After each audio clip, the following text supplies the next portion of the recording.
اور سناؤ روزی بہن، کیا حال ہے؟ کیا چاندی، تمہیں تو ہر وقت یہی سوچتا ہے کہ میرے کیا حال ہے۔ تم جانتی تو ہو کہ حال سب بدحال ہے۔ کھانے کی تلاش میں دوسرے جنگل جانا پڑتا ہے، وہ یہاں سے کوسوں دور ہے، اور راستے میں چڑیا پکڑنے کے جال بھی بچھا رکھے ہیں۔ اچھا چاندی، تم نے مجھے پہلے کیوں نہیں بتائی یہ بات؟ اب مجھے بھی تو کھانے کی تلاش میں دوسرے جنگل جانا پڑے گا۔ کیا کریں، دونوں ساتھ چلیں؟ روزی بہن، میں تو لیا ہے اپنے بچوں کے لیے کھانا۔ اچھا، تو پھر مجھے جانا پڑے گا۔ دیکھتی ہوں، ٹائم نکال کر نکلتی ہوں۔ لالی، یہ چاندی اور روزی کی بیسٹ فرینڈ تھی۔ اس کے بھی 2 بچے تھے۔ اس نے اپنے بچوں کو اچھی طریقے سے سمجھا دیا تھا کہ میں کھانا لینے جاؤں گی۔ روزی گلے میں بستہ ٹانکے کھانے کی تلاش میں نکل پڑی تھی، اور وہ بہت ہی تھکے تھکے پروں سے جا رہی تھی۔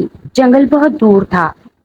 ارے روزی، ٹھہر بہن، میں بھی آئی تیرے پیچھے پیچھے۔ ہاں آجا، جلدی جلدی نکلتے ہیں۔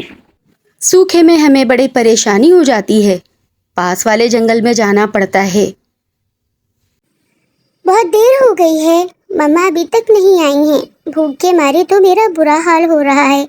مما آ جاؤ، جلدی آ جاؤ۔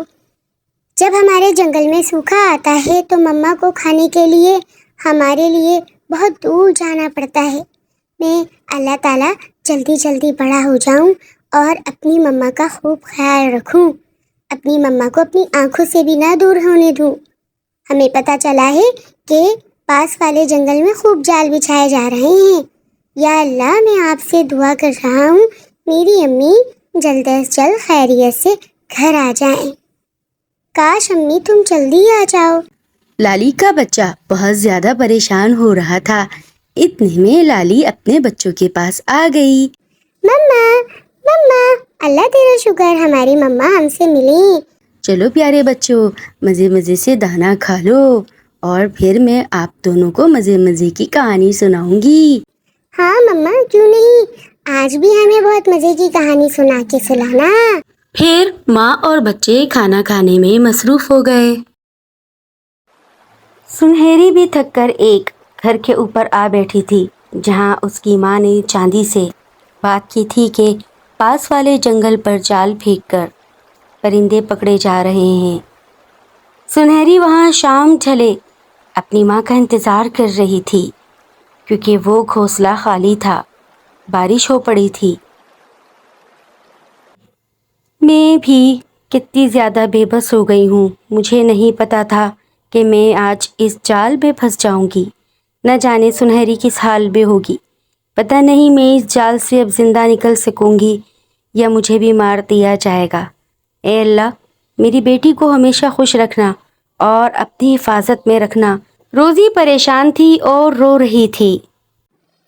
کالو چاچا، مما کب سے گھر سے نکلی ہیں، رات ہونے چلی ہے، لیکن میری مما گھر نہیں پہنچی۔ چاچا، میری مما کو ڈھونڈنے چلو نا میرے ساتھ، میں بہت زیادہ پریشان ہوں۔ کالو نے جب سنہری کی یہ بات سنی تو بولا، بیٹی، ہو نہ ہو تمہاری ماں کسی جال کا شکار ہو گئی ہو۔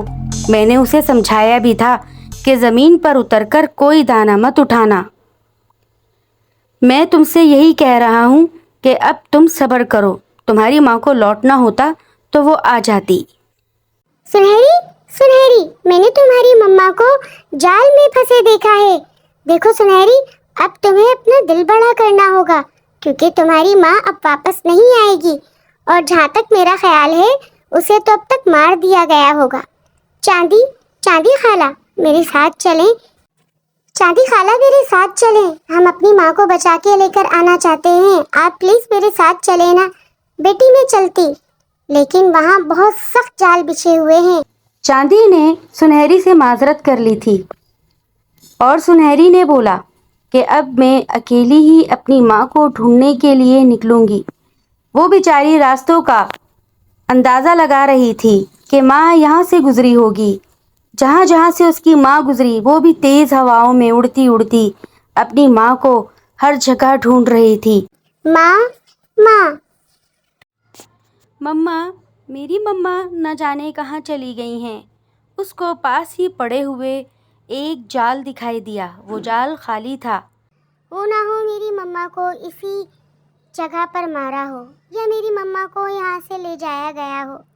کاش میری ماں یہاں پر کھانے کی تلاش میں نہ آتی۔ کاش میری ماں چاندی خالہ اور کالو چاچا کا کہنا مان لیتی، لیکن کوئی بات نہیں۔ میری ماں، اللہ تعالیٰ آپ کو خوش رکھے۔ میرا کیا، میں اپنی ماں کی یادوں کے سہارے جی لوں گی، لیکن میری ماں کے ساتھ جو ہوا وہ میں کبھی بھی نہیں بھولوں گی۔ میری ماں، پاس ہی نیلی چڑیا اڑتی ہوئی جا رہی تھی اور اس نے جاتے ہوئے بولا تھا کہ تمہاری ماں کو یہی مارا گیا ہے۔ یہ کہہ کر سنہری چڑیا بہت زیادہ رونے لگی اور اس کے آنسو صاف کرنے والا بھی کوئی نہ تھا۔